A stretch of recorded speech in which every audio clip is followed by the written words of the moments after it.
Alright, why was I scared to lose weight for wrestling? I was about 215, 212, 215 at the time during wrestling, and the next lowest weight class was 189. I was in the heavy class, which was pretty much 190 to like 275. I was advised that I should have lost weight, that I should lose weight during that time so I could have better competition.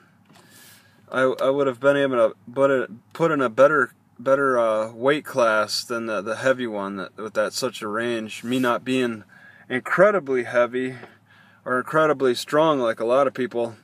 But the thing is, I couldn't lose that weight because I didn't have confidence how. I was given like paperwork that showed me how to do it, but I didn't trust it. Especially coming from such an obese coach.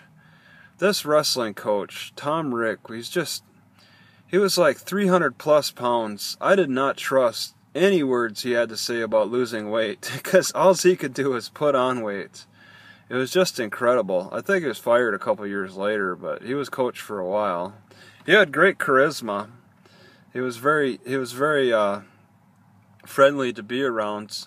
But is that something you need in a coach? Well, for a small town, if you can't find anybody else, take what you can get.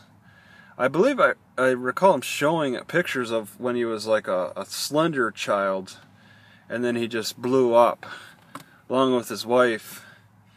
Both just very wide people. And he was a wrestling coach, and it seemed almost insulting to have that. I've had some bad coaches in high school. Bad football, pretty much the only two sports I played, they're bad coaches.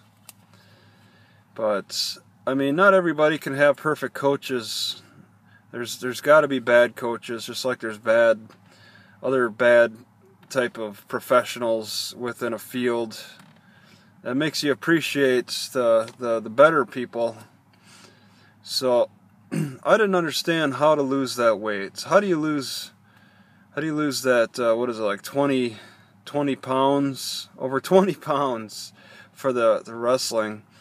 I mean, a lot of guys are talking about dehydrating themselves, sweating in sweatpants while running, just nearly killing themselves, starving themselves, just to get their weight down for that weight class. I didn't. And then eating like pigs afterward and getting sick and puking. I just couldn't. I wanted it to be more comfortable than that. Okay, but I didn't trust how diet works. I didn't trust it. Okay, I trust it a little bit more now because I understand that it's the sugar extracts that cause a lot of the fat issues.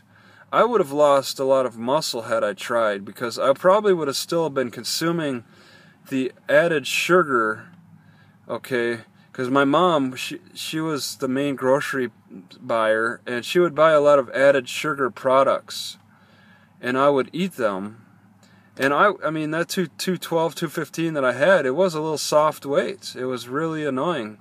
I wish I could I just couldn't figure out exactly what the problem was. Not more exercise. It was more.